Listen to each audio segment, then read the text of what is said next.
Thanks, Chris. Well, if organization is not your strong point, we're talking with Organize for You today. This is Kim Pittman. She's a professional organizer. And we're so excited to be talking with you this morning. Thank you. Glad to be here. So what do you think are the first steps to organization? What do you have to be thinking about? You have to be thinking about what you're going to do with your things, where you're going to get rid of them. They're great organizations that you need to think about getting rid of them, because once you start organizing, once you start diving into your stuff, you need to have a plan of what you're going to do. The first thing is you need to think about how long you have used something. Get rid of it. Purging is the whole key, because you do not want to organize everything you've got. You want to get rid of what you don't want, you don't like, you don't need, you're not going to use. Because you want to get the stuff that you are going to use and put it in an orderly fashion so where you can use it. Very, very good. And now there's some pictures scrolling right now. These are some before and afters. So what are some things that are going on in these pictures you can tell us about?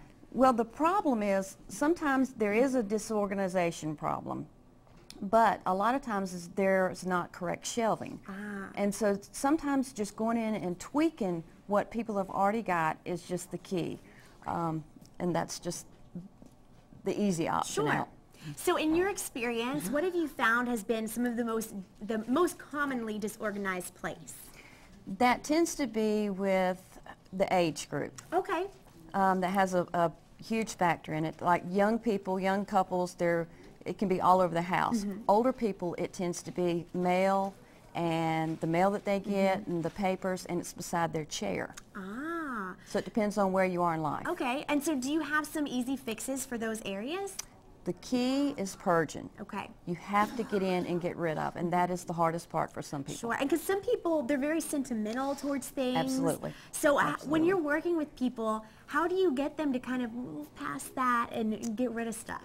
Well, you have to take into consideration where they are in life. I tell people all the time that I'm not going to make you get rid of stuff.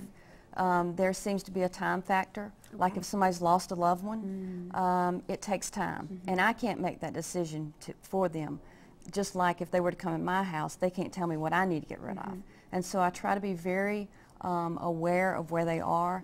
And sometimes getting rid of stuff is a process. And you've just got to start the process. Now, do you think that there's a certain checklist of how do you know you should get rid of something?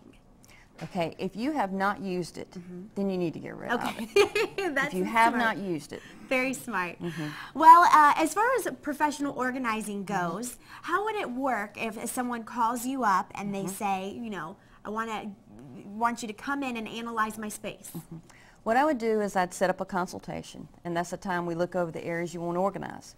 We come up with a game plan, and at that time I can tell you approximately how long it would take to organize. I can give homework, and we just, if we need containers, if we need shelving, whatever, that's what we do. We come in and look at it, and we just start the process. We're going to be learning a little bit more about this when we return, so you guys make sure to stick with us for some more wonderful organizational tips. You guys can find out more information through her Facebook page. It's Organize, the number 4 and you, and there's no space between the 4 and the U. Organize for You on Facebook. We'll be right back with more. Chris, over to you. When we left off, we were kind of talking about how it works for a professional organizer to come into your home or your business and work their magic. But we want to talk about confidentiality and how that works. When people hire me, they're very vulnerable. When I go into a home, they are opening up a part of their life that they're not really proud of. And one thing I try to do is just put their mind at ease. Confidentiality is the most important thing about my job. I never share where I go, and I never share who I work with.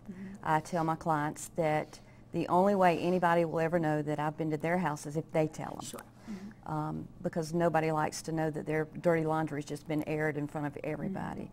And so that is really key. I even go into homes where the spouses don't even know I've been. Oh my goodness, that's wild. So you're sort of like a secret agent sometimes. Sometimes I am. Sometimes I tell them I'm their best friend. I bet so. You're a magic little fairy going in and cleaning everything up. That's exactly right. That's neat. And I really try to tell people too, because a lot of times they're embarrassed. And so I try to encourage people and let them just be comfortable with me. And I want them to know that I always point out that there's something they're really great at. We're not all good at certain things, and I always try to say, you know, you're really good at this. And I just try to encourage them and just put them at ease. I'm sure that's very helpful. But, you know, after you go in and you kind of get everything organized and you show them, you know, this is how you should do it, there's a longevity to that after time. Does it tend to get all disorganized again, or how does it work long term? Some people, everybody's just different. I go back in homes after I've organized, and it's just exactly like I left it. great. And then there's some that it just gets out of hand. But the thing that is so key is just remembering that getting organized is not a one-time deal. It is just something that you just constantly stay on. And I tell people all the time that it comes back to that word that you do not like. It's discipline. Yeah. And you have to relearn some habits. And so that's the whole thing, that's the whole key, is that you just have to set up a whole habits. And you have to get everybody in your home, kids, husband, everybody on the same team. And getting everybody on the same team, that is just the whole key to it. Because when it's left up to one person, that one person's going and cleaning up behind people. And I tell moms all the time, we're always saying we need extra help. Well, the extra help and the extra hands we have, they're the family members around us. And so we have to make sure that we get all those people on board. There you go. And as moms, we have to make it fun for our kids. And so we have to show them how to get organized, and then we have to help them get organized. Very good. Great advice this morning. Again, if you would like more information, you can go to her Facebook page. It's Organize For You. There it is right there on your screen, so you can see how to spell it and everything. Again, Kim Pittman, thank you so much. Thank you so much. Wonderful advice this morning. Thank you. We're going to be back with more Good Day. Stick around.